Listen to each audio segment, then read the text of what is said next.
President Trump are both straight-talking, no-nonsense, in-your-face. You find that you're similar? Well, sort of the press treatment of my tenures has some similarities to the United States press and their treatment of President Trump? Some. Does it frustrate you? No. I have a hard time getting used to any other reality, but I don't let it bother me. I just do what I think is right.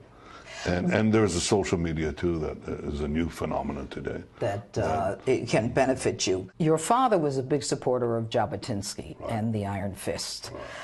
He's passed, as has your brother. If you believe in the afterlife, they're looking down at you now. What do you think they're thinking as they're looking down on you on this historic day?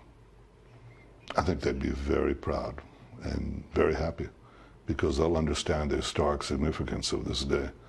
I mean, the greatest power on earth, our greatest ally, the United States of America, has touched on the core being of our people, which has been Jerusalem. Jerusalem has been the pulsating heart of the Jewish people for 3,000 years.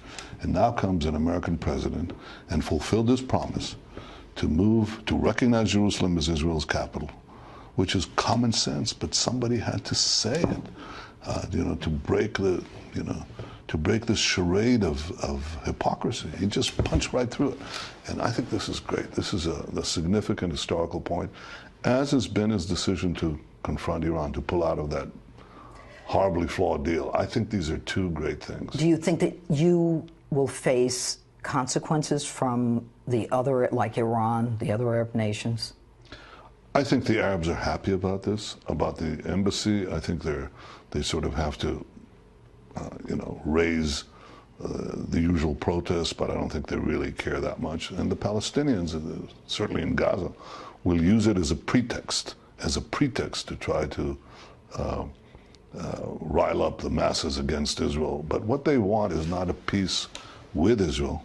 They want a peace without Israel.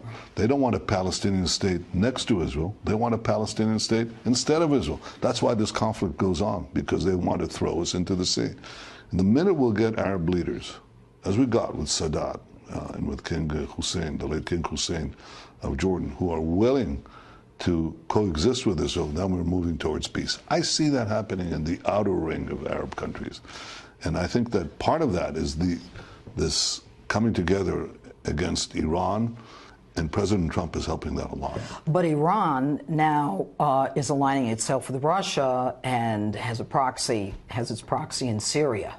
Yeah, I think Iran wants to move its army to Syria now that the war against ISIS is winding down there.